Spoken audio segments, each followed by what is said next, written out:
Hey everyone, D here, and welcome to our premiere review for the premiere series She-Hulk with Tatiana Maslany. And joining me this week and every week for the run of the show, the man that met the legend himself from Enchantment of Eternity, Mark. Hey, how's it going? Great to be here and glad to be here every week. Really excited, psyched for this show, and yeah, really interested to get talking about it.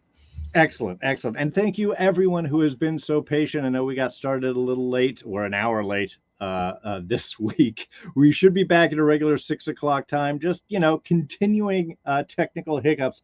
And yeah, I had one of those Pingo Doce sodas last night. Kind of hit me a little hard. I think I might be feeling a little green, folks. I had to go a little over the top. I was really hoping it would stand out, but in this light, yeah, can't really tell. Anyway, maybe it'll brighten up over the next couple of weeks. So thanks everyone. Really excited to jump into episode one, a normal amount of rage. Let's back up a little bit. Let's sort of see where we're coming from. Mark, where are you coming from with She-Hulk? What is your experience with She-Hulk? Are you familiar with the character at all? Are you a big comic fan? Is this all entirely new for you?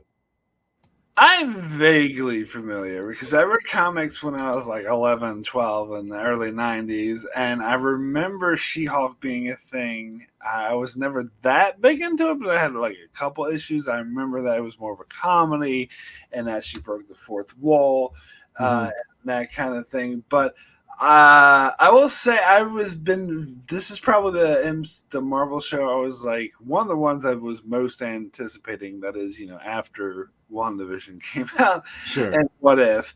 I was most anticipating this one for this year because I love Tatiana Maslany. Orphan Black wasn't my favorite show, but that was because of the writing. Like the writing was hit or miss. Her acting was always 100%, always on par. So as soon as I heard of this casting, I was like, wow, this is perfect casting to have her playing a Hulk and doing a comedy show. Like, I was just all here for it. And I was actually quite surprised. Well, I guess I shouldn't be surprised of the internet reaction to it. But I suppose any female led superhero property, I shouldn't be surprised that there's bad reaction on the internet. Um, but yeah, no, it looked great to me, and so far, I think this first episode did not disappoint. It's Excellent. looking good so far, so good. Wonderful, wonderful. Yeah. Uh, I have to say I'm kind of in the same boat. I'm aware of Jennifer Walters and of She-Hulk. I mean, She-Hulk's been around since the 70s, was really the original fourth wall breaker in with Marvel Comics. There's been a lot of tone changes, a lot of play. It was always a very fun level of storytelling. But yeah, not super familiar with the adventure, so I was really excited myself to kind of come in and see where they were going to go with this, and especially once they took the track of actually doing a quote unquote half-hour comedy. Honestly, I got a little excited. I'm not a big sitcom guy, um, but I love the genre mashing, and I think this is Mm. a kind of a perfect vehicle to jump into that field and really give a chance to play with it. And I think for the most part, they really knocked it out of the park. I was wishing they would have dropped a couple of episodes so we could have gotten like two or Yes. three Yeah. in. It was just kind of into things and then it ended and it stopped. So, I mean, if wanting more is the effect that they're trying to parlay, I think they succeeded with that. True, but like with WandaVision, I believe they dropped the first two episodes, and you have some other shows that dropped the first three episodes. I think Andor, they're dropping three They're episodes. doing three, yeah. And I think that would have been a better model in this case, especially because this first episode was basically all set up. I think they should have at least given us a second episode on the first day. But yeah, I was actually, and I was telling Darren this before we started, I thought I heard they had, so I was expecting there to be another episode. And I was rather disappointed when there wasn't. But as far as the sitcom thing, I will say, like, I don't like sitcoms either, but this is not, it's like going to be in the style of a sitcom, but it's Yeah. not like typical network laugh track. you know, and on stage with bright, stereotypical lighting. It's a bit more creative than that. And I see it more as a comedy show. In fact, I was watching something that was saying what the rest of the show is going to be like, and it sounds like it's going to be a bit like Harvey Birdman, Attorney at Law. Sure. The episode they're going to do a different case with like superheroes, and that sounds really, really great to me. So, Yeah, Ally McBeal was the comparative that I had gotten for, again, oh, other older people. Some early Robert Downey Jr. in that as well. I had Uh, never seen that show, so I don't have a reference for that one. sure, no problem, no problem. Just mentioning here, Silver Surfer in the chat. Really enjoyed She-Hulk when she was with Fantastic Four and was dating Wyatt Wingfoot. Yeah, Fantastic Four was, I think, a perfect sort of blend when they had her basically replace Thing for a while in the lineup. I thought that was sort of a perfect, and that's honestly where I saw a lot more of her adventures than in her own comic line when I was younger. So, um, well, let's kind of jump into things. Again, it's not a long episode, so there's not necessarily a whole lot to talk about. And they did, and I think they made the right choice. They even brought it up in her kind of first fourth wall break is, okay, you're not going to be able to attention to what anything else we're doing until you find out where I came from. So Mm. let's take care of that. And I appreciated that they sort of jumped right in and did the origin on there.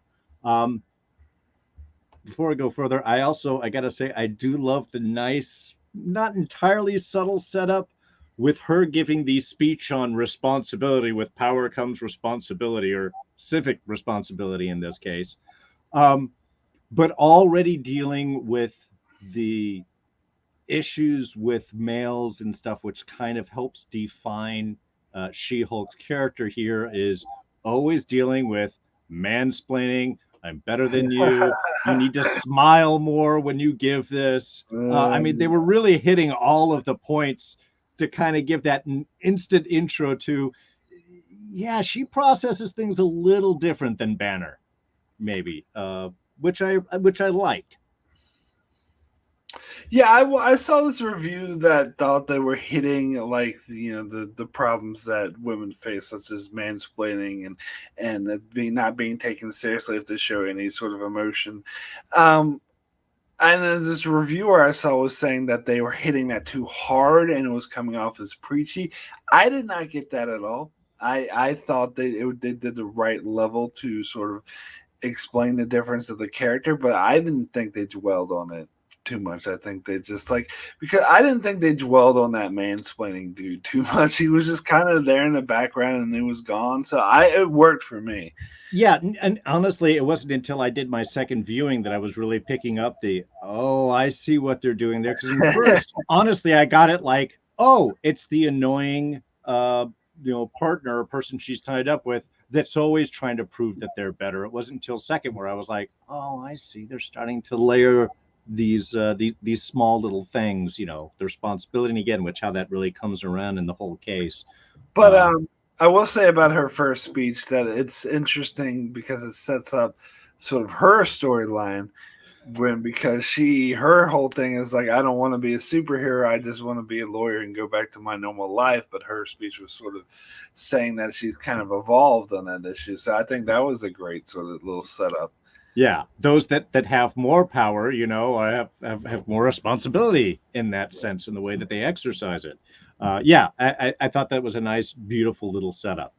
Um, now, for her origin, I know comics wise, it was a blood transfusion that basically got the Hulk blood in her, some accident, something along those lines. Um, and they stuck pretty much to that. Um, and I know I can definitely forgive it because they were just kind of rushing into things. But I'm cut, my blood squirted in and touched your blood. It's like, come on, you have a spaceship that just caused a crash. Just wake up. And the alien's like, you were hurt. You guys all fit together right the same way. Personally, I would have thought that would have been a little nicer, Kush. But like I said, especially on rewatching, I do love they set their banter up very well. They set the way that the two of them interact. Yes. They do the origin and then they move right on. And you know, yeah, do we need to spend a whole lot of time setting up and illustrating these scenes, or we just want to get to the hulking?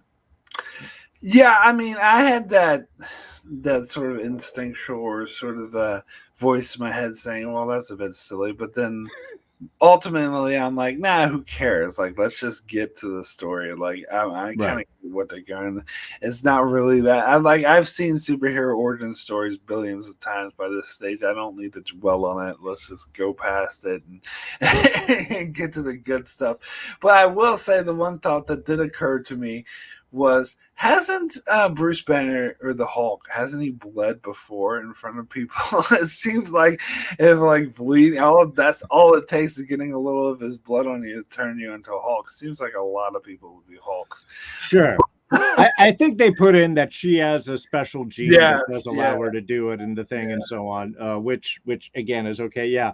Woodrow in the chat is Banner's blood is basically Ebola, and he didn't think to tell anyone.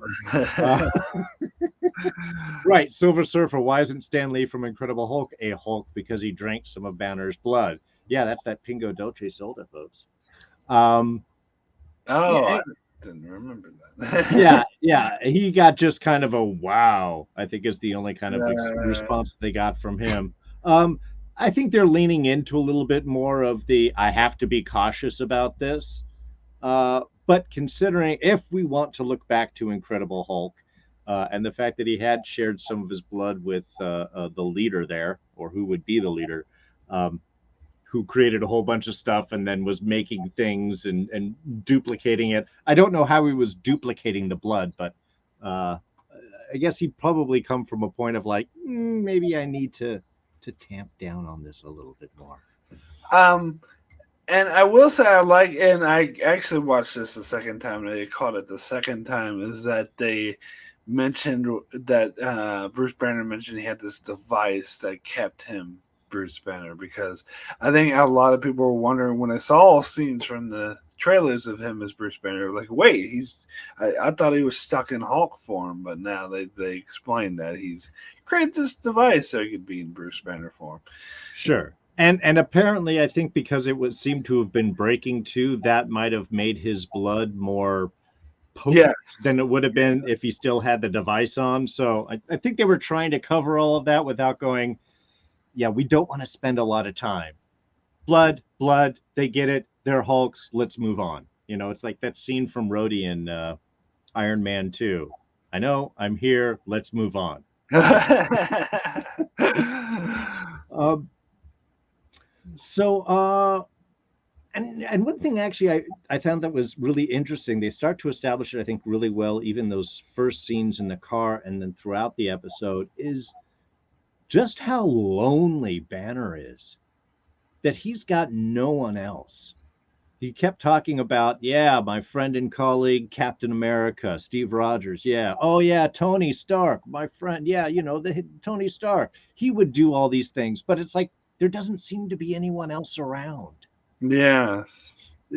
which was just kind of sad, but was an interesting kind of counter to how much he has accepted that loneliness and that he can only be there to serve, to be a superhero. Uh, Whereas Jennifer doesn't have any of those kind of viewpoints to come from. I thought it was just a real interesting kind of dichotomy between the two of them. Yeah, no, definitely. And as you mentioned earlier, I think the camaraderie between the two characters was introduced really well. I think that worked. And maybe the fact that he's so lonely now is why he's spending more time with family. Uh, Sure. so, so that tracks. And I think they had like really good chemistry. Like you bought that they had this existing relationship. So that all worked. Yeah. Totally. Oh yeah, the sibling energy, you know, sibling Yes. family energy between the two of them really was perfect. I think they covered that really well, and yeah, and I totally bought their relationship, which I thought was excellent. Um, Now, this was a hard one on the first watch. It was a little better on the second one because of coming into a certain expectations. because I know the type of Hulk that Jennifer Walters becomes, I wasn't totally seeing everything from Banner's point of view. And definitely on the Mhm. second view, it was easier to realize that all he's known from a Hulk is uncontrolled rage, certainly from himself. There was the Abomination who had consciousness but was still an out of control psychotic. We haven't really dealt with any other gamma creatures really here in the MCU, but so all that he's known is that if she's a Hulk, she's an out of control rage beast that will destroy anything around. And it was really a good way of putting, because all of his approach I thought was like, Con, you're a little heavy, you're a little overlit, you're a little over controlling, you're not understanding, except that he doesn't know that she controls it.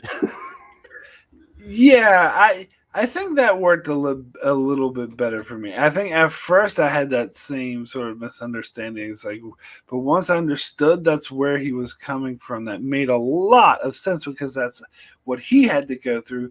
That's all he knew, and I actually thought that was very clever that he was coming at it from a perspective that, that she was going to have to overcome this other personality, which was a big deal for him. That took, as he said, many years Yeah. to do, and that's why when she and I love the scene when she first became the Hulk, and he was like placating, it's like, calm down. And she's like, why are you talking to me like I'm a kid? Gonna start doing the Jurassic World thing. Yeah. And I think their explanation was something to do with her genetics or blood, of why she instantly didn't have that other personality. But I thought they should have leaned more on the fact that how she became a Hawk by getting a little bit of his blood. For me, maybe that's Mhm. it just wasn't as big of a traumatic thing as opposed to the way he became the Hulk, and so it didn't affect her as much, and so she just gained like the strength, but not this whole like other side. But of course, that's something, as even if you're vaguely familiar with the comic books, that's something most people are familiar with, that She-Hulk was, always like in control, and the normal person didn't have this like Hulk smash type personality. Sure. But I do like how they addressed that, because and how he assumed that's how it would work. So yeah, I think that really worked for me. Yeah, and I also love the way that they put it. And I know this is somewhere where small-minded men may have certain difficulties or counters with this, and I won't mince too many words with that opinion.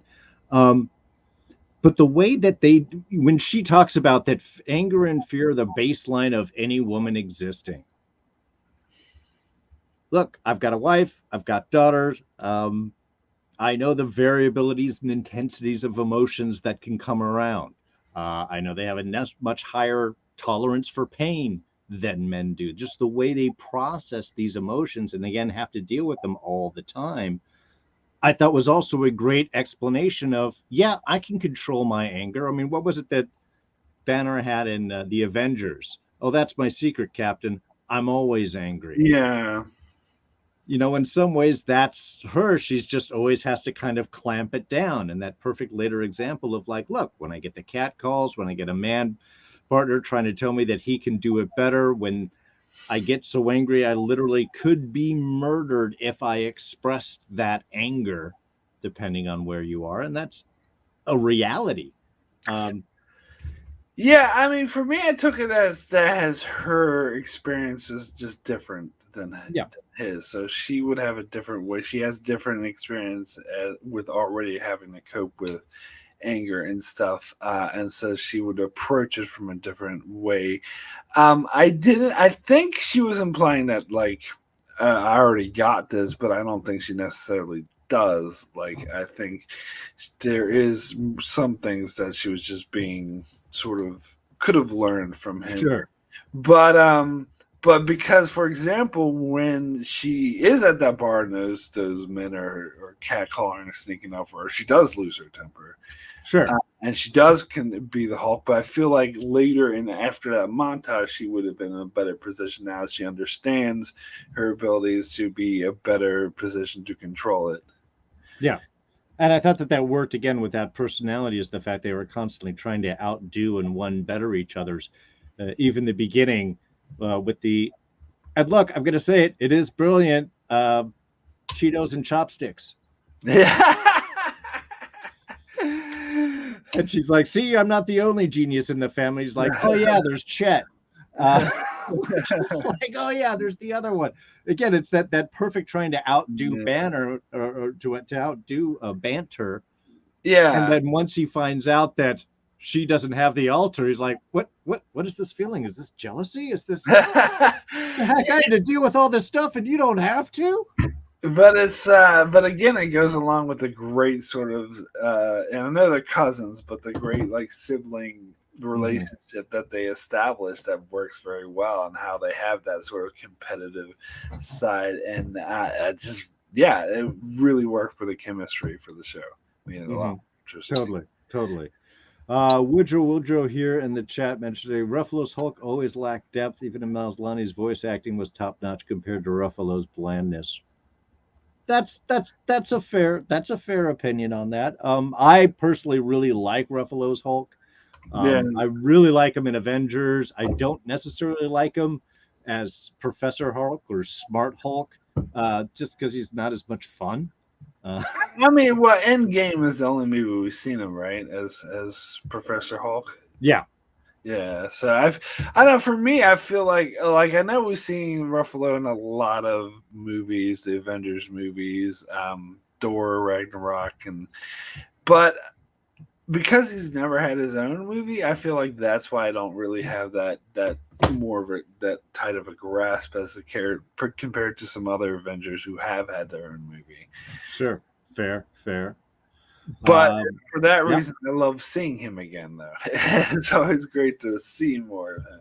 yeah, And and as I was mentioning before, the second viewing is I think highly recommended, just simply because it gets out any expectations you might have going into the show, and I think it allows you to sort of watch it with a better, fresher mind, with what's going on. So, my opinion there only. Um, let's see. We had a great training montage. I love that. She's finally like, okay, I have to learn how to do it. The discussion that they had about how he comes back to Banner was awesome. Sometimes I fall out of plane. Sometimes a robot punches me. I that used to sing me a lullaby. How did that work? It's very unclear. I love that. I love that because that really does play onto a lot of fan expectations and such. Like, how did that work? We're not going to explain it. That Yeah, was I a think that was kind of the show poking fun of itself, which I appreciate. Yeah, yeah, and I think that that's a lot of fun that the show definitely is showing that they can have, and I think will work really well. Um, yeah, okay, just more talking, more notes in me here about the difference in the jealousy between how Hulk has worked so hard to integrate everything, and Jen just has it. Even doing the balancing bit and flipping around and legs around, it's like everything she could do and integrate super easy. The frustration of that, I think, was perfectly built through those scenes too. yeah, and I think a lot of that had to do with her just her experience being different than Right. his. Yeah, Exactly, exactly. I mean, again, her body is just processing things. It allowed him to heal his arm, which was a nice way of kind of quickly covering that she's better, or as she likes to say, different. different. Yeah, indeed. Hulk still strongest. Okay. Um, let's see. And then, of course, we have what ends up being brought all around is Banner seeing that, and especially because of his loneliness, that being a superhero is the only thing that he could do, that everybody else is always in danger around him, where she's really talking about, no, I can make this all balance. That, again, that civic responsibility bit we get to hit again before we Yeah, wrap up the episode with it. Um, yeah, and but then, yeah, they do touch on how the Hulk's or Banner's experience is always he's always had this bit of loneliness, this bit of feeling isolated, and he's on the run for many years. And they bring that up, and he brings up how he was stuck as the Hulk for 2 years on an alien planet. Like how she just threw out alien planet on there like that. But when you're a Hulk, these things just find you. So he's just coming at it from a different perspective, but a lot of those things don't apply to her, and I think that's what he's kind of learning it through the course of this episode. Right. And of course, we will give shout out to the original Lonely Man, as Silver Surfer does here in the chat, Bill Bixby. The original David Banner. Uh, yeah, I love that show. Even I think the theme, that was the one thing I really liked in Incredible Hulk, when they did just a little bit of the Ballad of the Lonely Man. Yeah. Was, I remember that most of all, yeah. But I will say I was a bit too young and I don't remember that show very well. And then when I went back to try to watch it, it's did not age very well. no, it is definitely a dated show. But Bill Bixby did bring it all the time, and that was awesome of him. What did you think of our big inevitable Hulk fight? I mean, part of me is like, it did seem like obligatory. Like, oh yeah, we gotta have these two characters fighting. This seemed kind of unnecessary, but I like how they didn't overdo it. It felt like it was the sibling rivalry thing, and again, it went along with the relationship that they had already established between these two characters, and how they both just got frustrated with the whole situation. Were kind of using their abilities to sort of take it out on each other. So it didn't make sense. So ultimately, like, I didn't love it, but I think it worked for the episode, and I think it ultimately made sense. Yeah. And I think in a way that's kind of a microcosm of what I take of all of this first episode. It is the obligatory origin story. We got to throw out, have our cameos, get out of the way so we can move on to the regular lawyer show. I think they did it great. I think they did a good job with what they needed to do. I am happy with it for sure. And I love the fact that they're able to just get it done. Yeah, I think, like, had they like tried to yada yada past it and skip past it, I think that would have been worse. I do think we needed this episode. Yeah. Oh yeah, no, it would have been very unsatisfying. Would have been like, come on, man, you're gonna spend 9 episodes of lawyer comedy and you can't take one episode to show the origin? No, we can. And it doesn't. It really does a good job of setting up this character and like her banter and interactions with Bruce really does a good job of establishing who this is and where she's coming from. Sure. And of course, that ultimately she will have to go back to him because something will come up, and he is the only person on the planet that knows what she's going through. Yes. Yeah.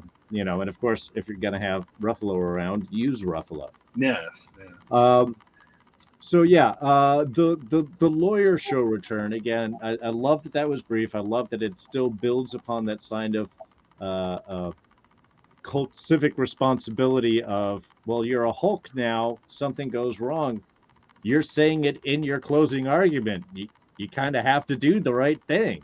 And speaking of that, I just want to say the quote from the other lawyer, did my client know this was dangerous? That is debatable and depends on your definition of knowing. The most lawyerly thing. I do like how several times in the interaction between Bruce and her, he would bring up like, "Oh, you sound like a lawyer. Don't lawyer me." When at the end, she like apologized and saying, pointing out, "I apologize for being harsh and pointing these things out, but that are true." She's like, "What?" It's like you're doubling down on what you're apologizing for. Very lawyer-like of you. Yeah. No, it does, and that is her kind of strength. There's not a reason why she can't serve this in the same area. So, especially with all those student loans. Yeah, I like how she is like, "Oh, but I like these shoes. Okay, let me take these shoes off." That's a friend. That's a friend that reminds you to kick off the shoes before you blow them out. Yeah, there's definitely going to be spandex and all of those seams, I think, in her outfits coming up. So yeah, and that was again another great bit. Is she's ready to do her closing argument? Tatiana missed it down. Our evil doer comes in, forces her to change, knocks her out, goes right back into form, and is ready to continue on. It's like, okay, I'm Jennifer Walters, attorney at law. Yeah, I'm a green person, but I'm still Jennifer Walters' attorney. It sets everything up Yes. perfectly.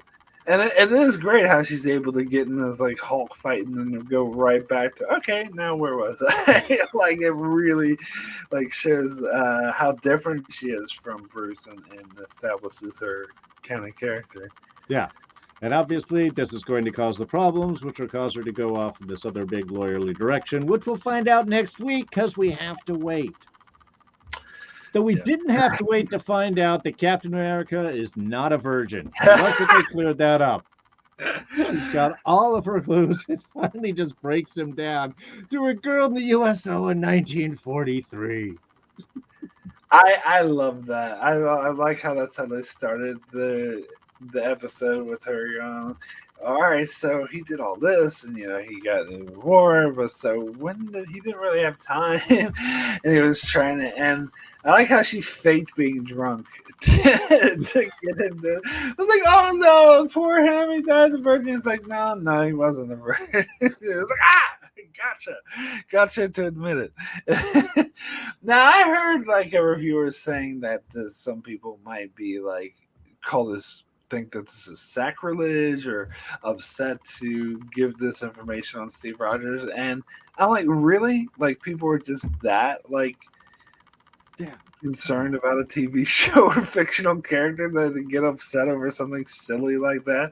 Like I think I never assumed he was a virgin, so it makes perfect sense to me. I don't know why anyone would like take that so seriously that they would get upset over that. It seems ridiculous to me.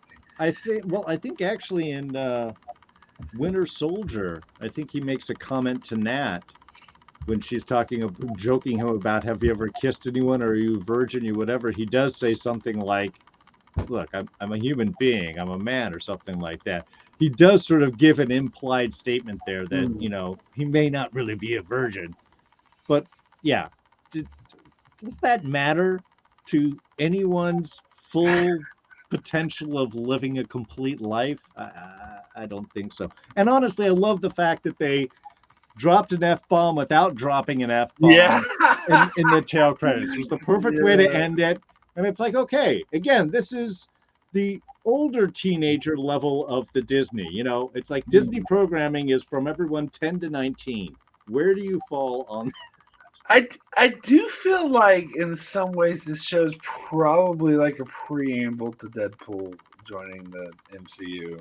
It's kind of like testing the waters, just setting things up because it is kind of similar humor, but just not as like full on as Deadpool is. Sure.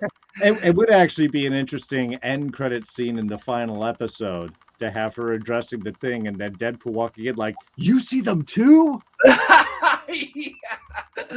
That would be great. That would be great. That might be an interesting, fun little crossover. But yeah, and again, the sad point is we gotta wait a week. I really wish they had dropped a couple of episodes. I was waiting to get into the lawyer part of this. Yeah.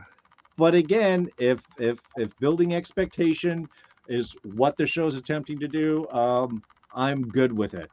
Now we're gonna have a few weeks. I think we're gonna have like 3 weeks of crossover with Andor when that ends up happening, which is great. More show, and the switching of nights is probably a little better for that. But I don't know.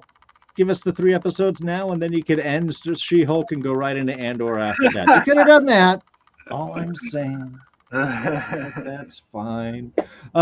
Any other final thoughts or anything before we wrap up here, Mark? Not really. I was just reasserting what I said. That I think this is a good start. I'm very eager to see where they take the show. It sounds like a really fun, really interesting premise, and not too surprised, but a little bummed that some people just take the MCU way too seriously, where they can't have fun with a fun, lighthearted show like this. I'm personally looking forward to it. Yeah, well, and especially when one of the criticism that the MCU gets is there's that level of sameness. The fact if they can go, fine, let's do a comedy, let's do a sci-fi, let's do a spy, change the genres up. But one hope I have for this show is that they kind of keep with that and they don't do an over the top typical Marvel third act at the end of the season, like WandaVision did, or like Moon Knight did. Like let's differentiate this show from other Marvel stuff. Yeah. And I have to say, again, not being super familiar with all of her storylines in the comics, I don't know how a She-Hulk adventure would normally lay itself out. So for an audience that isn't super familiar with things, they've got a huge branch of area they could go. And I completely agree. Give me a better character arc. I don't need to see a giant CGI fight Yes. at the end. Do something interesting with what you have. Do something else. I think that would be good to kind of mix it up. And I'm looking forward to the next 8 episodes. All right. Well, thank you everybody for joining us. Yeah, only got about a half hour, just about the length of the episode. I'll try to stick around that. Give you the whole rest of the night. Woodrow, Silva Surfa, Babaro stopping by in the chat as well. Thank you everybody who joined us live. Thanks everyone joining us in the chat. We will be back here 6 o'clock Pacific, 9 o'clock Eastern next week, Thursday, for episode 2. But got to head over to Enchantment of Eternity on Monday night where we talk House of the Dragon. Yep, this first premiere episode. Yep. Yes, fingers crossed. Absolutely. So we'll be able to talk whether or not we thought it was a hit or a miss. We're still undecided. We'll see. Excellent. We're excited. We'll catch you all next week. Thanks so much. Take it easy and enjoy the rest of your night. Get these buttons down. Bye-bye.